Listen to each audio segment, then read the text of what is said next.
Better late than never. Penn State men's basketball gets a commitment from a 7-foot center, but this roster still needs a ton of work, and there's a harsh reality to why that is.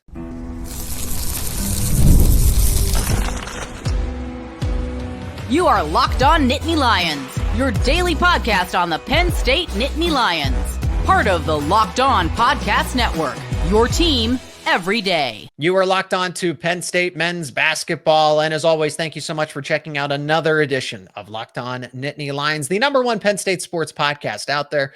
My name is Zach Seyko, and I am your host of the show. We're going to break down quite a few things because Penn State only has 9 scholarship players out of the 15 that they could have. So there's a harsh reality that's beginning to settle in for Mike Rhoades and company. But they do add Ivan Juric from Croatia, 7-foot player, a center that they definitely need in the case that Yannick Konan-Niederhauser does make the move to the NBA. But Penn State finally makes a move. So let's talk about the impact of it. And to help me with that is Zayn Bransfield, Penn State men's basketball correspondent to the podcast and contributor over at Penn State Rivals. Zane, I like the move, but there still needs to be not 1, not 2, not 3, not 4, not 5, a bunch of moves that still need to be made for the Nittany Lions. And this isn't one way or another. Juric is at depth. He's a depth addition. I don't know that I necessarily want to see him start, but Konan-Niederhauser needs to come back, but you at least have an insurance plan if he doesn't. I don't know, a harsh reality setting in here for Mike Rhoades and this basketball team, but they make a move. It's a solid one, but it's still not enough.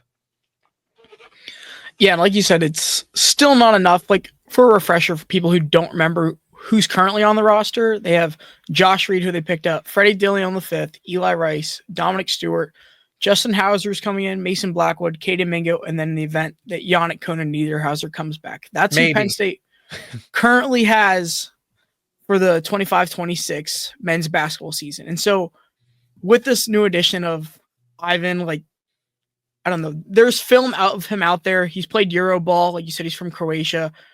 And he's a bit slow from what I've seen. He can shoot the 3 ball decently well, but he's not the fastest guy. Like, Yannick Konan-Niederhauser was a very athletic rim running big, and Penn State knew that, and NBA scouts know that. Yeah. Juric here, he's, like I said, like, he is 7 foot tall. He is a body for Penn State at this point after losing a ton of size. Because right now, like, with Yannick Konan-Niederhauser most likely gone, the biggest guy on the team would be Justin Hauser, who's going to be a true freshman, and he's 7 foot tall. And I don't think you want him. He takes a red shirt. I don't think that you want him to play. He's very raw. I think the potential's there. But as a true freshman, you don't want him to be your starting 5. You are really banking on the fact that you want Konan-Niederhauser to come back next season. But the reason he's entertaining the NBA is, look, I guess I'm going to get into it now and just kind of couple it in with the conversation.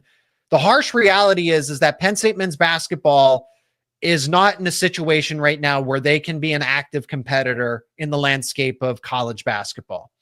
With the transfer portal, with NIL, it is an uphill battle for Mike Rhoades and company. I respect them for their efforts, but they are doing all of this at a major disadvantage. So why Penn State is struggling the transfer portal has been open and it's been closed, and Penn State still doesn't have a full roster.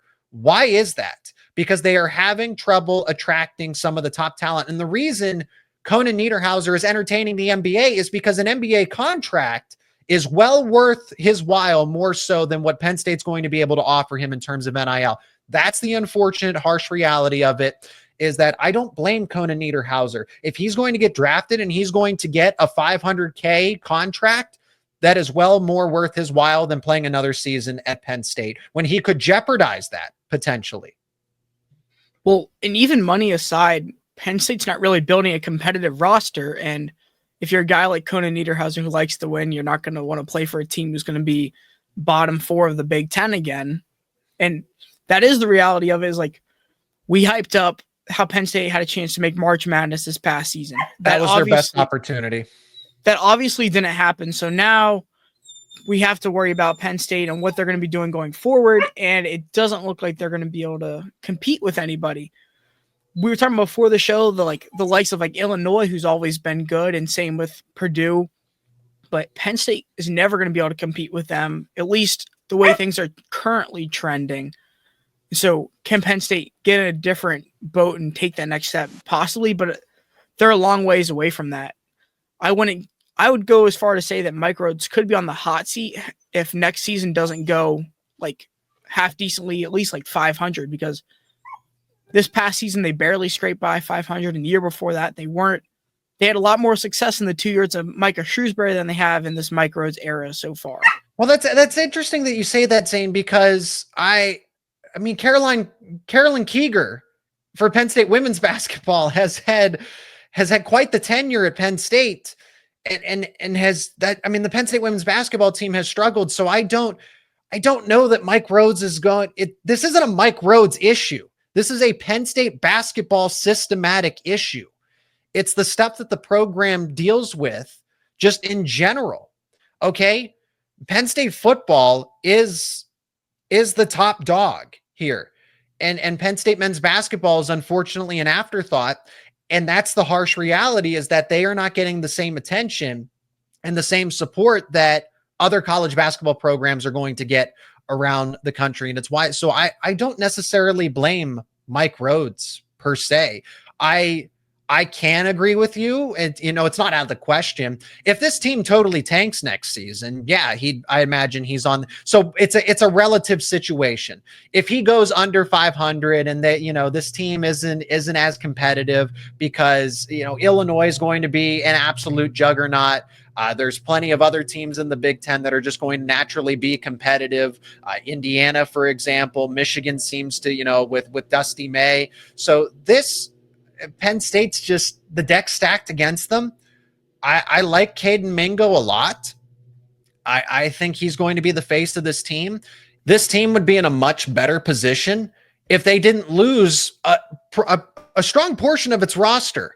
And I know for the most part, these guys were unproven, but Javin Carter, Miles Goodman, Kachi Enze, Hudson Ward, these guys could have contributed next season. And now you lose that on top of all the veteran depth that you were supposed to win now, or at least be competitive now with. This team's going to look very different. A lot of inexperience, a lot of lack of chemistry, and you could have helped yourself out by at least, retain. I mean, Miles Goodman was one of the highest rated recruits in Penn State basketball history. I thought Javin Carter at least could have been an impact player in the rotation at the guard spot. Miles Goodman certainly would have helped you out in your front court, especially if you're going to lose Conan Niederhauser to the NBA. So Penn State is really reliant on Conan Niederhauser and what he's going to bring, if he's going to come back next season. So let's talk about the dynamic of this roster, because Penn State needs to find a way to maximize Caden Mingo, Miles Blackwood. How can they do that? We'll discuss that coming up next here on Locked On Nittany Lions. And this episode is brought to you by Upwork. Scaling your business requires the right expertise at the right time. With Upwork, you can find specialized freelancers in marketing, development, design, and more, experts who are ready to help you take your business to the next level. Upwork gives businesses flexibility by connecting them with top freelance talent across multiple industries, whether that's IT, AI, web development, marketing, you name it. Whether you need extra hands for a project or a long-term partner, Upwork makes hiring simple, makes it affordable. You're going to be able to find the right talent. If you need help with a marketing campaign, for example, Upwork can connect you with a freelance expert who delivers on incredible results. And you'll get fast and easy hiring with Upwork. Posting a job for free, but you can post your job for free, and it's simple. And within a day, multiple qualified candidates will be available to choose from. And you'll have cost-effective growth. Instead of hiring full-time, Upwork helps you find affordable, top-tier freelancers to scale your business efficiently. Visit Upwork.com right now and post your job for free. That is UPWORK.com, Upwork.com, to connect with top talent and grow your business today. So the bright side of this is that Caden Mingo could fix a lot of problems, but I don't know that he has the supporting cast around him per se. Penn State's issue last year was they had a really good supporting cast, but they didn't have the depth. The second that Ace Baldwin got banged up, and you lose a couple other players here and there along the way. This is a team that in a similar situation, if Caden Mingo becomes your Ace Baldwin in a sense. He's going to be your leading scorer. He's going to be he's going to be the guy that really pushes this team forward. So Penn State's going to have to, stay lucky that they don't lose a Freddie Dilion to injury or something like that, or that, hopefully Eli Rice can play the entirety of the season. He's still in the fold. But outside of that, I really don't know how this team is going to operate. I would feel a lot better if Conan Niederhauser does happen to return, but the chances of that happening are slim to none, because that combo could be nice. Caden Mingo plus Conan Niederhauser as your 1-2 punch of a guy in your back court, front court combo. I wonder where the defense would be, because at least Penn State, I know Penn State was an abysmal team a season ago, but Nick Kern Jr. and Ace Baldwin and Puff Johnson, when he was healthy, that was a solid defensive trio. And now I don't know. Is Penn State going to be able to outscore everybody? Probably not. Yeah, there's a lot of what ifs about Penn State basketball right now, and it's kind of hard to pinpoint a place where to say, like, for the fans to be like, this is what you can look forward to. And like you mentioned Caden Mingo, and I agree. Caden Mingo's a really good player. He's the guy. He's the dude. But like you said, what can you put around him? I'm high on Freddie Dilion V. I think he can be good. I think Dominic Stewart can develop into a nice player as well. They're high on him within the program. So when you look at outside of that, it's like you're going to rely a lot on their freshmen then, like Justin Hauser. Like if the season started tomorrow, you're going to have to rely a lot on Justin Hauser to play and a lot on Mason Blackwood. And does Penn State want to do that?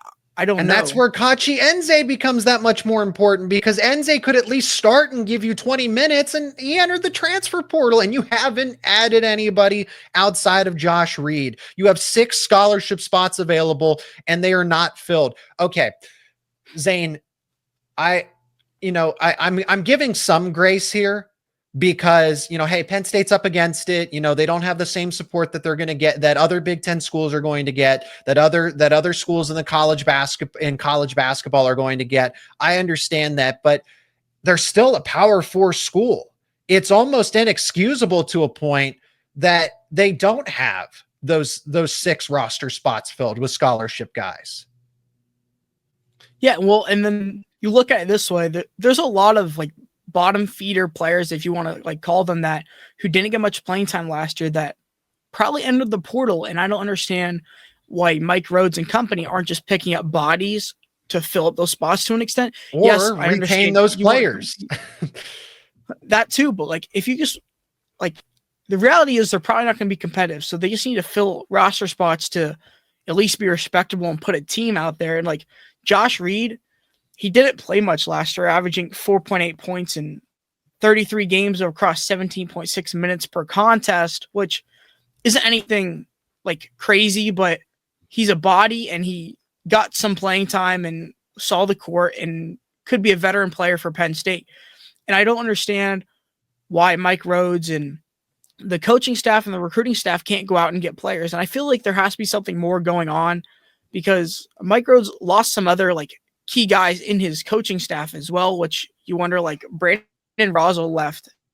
And so you wonder, are there other things that Penn State, like, that are going on behind the scenes? And I don't want to speculate, but I think there's something on Penn State that, like, it's going to take some years to actually build a winning program, to build a respectable program. You mentioned they're Power 4. Yes, they're Power 4, but I don't think anybody in the Big Ten really looks at Penn State and says, oh, they're a threat in basketball. Wrestling, yes. Football, yes. Gymnastics, baseball, whatever you want to say. Basketball has not been Penn State's strong suit for years. They had a little bit of success there late. Pat Chambers' tenure when they were supposed to go to the tournament in March Madness, and then COVID happened. Then Micah Shrewsbury took the team to March Madness. and it doesn't look like they're gaining much traction since then. It's like Kraft is doing a lot for the athletic department, and they're seeing fans can look and they can see all these other sports are doing well, but why isn't basketball taking off? And I don't have an answer for you, but I think it's interesting that it's really the only sport that's struggling up to this point. It's the same old song and dance, unfortunately. There are exciting elements to this team, but at this point in time, it's a don't get your hopes up kind of situation right now. If this roster was built,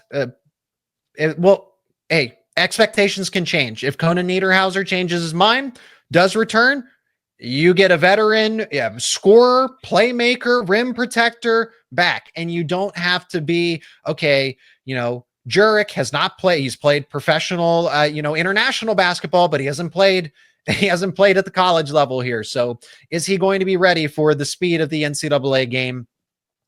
Is it all going to be on Caden Mingo? That's the question. And right now it looks that way. And that's, Mingo's a really good ball player. I think he has a future in the NBA. What kind of future? That's to be determined, but I think he definitely has a future in the NBA. Yeah, I think Mingo's going the right direction. He's definitely the right building piece for Penn State.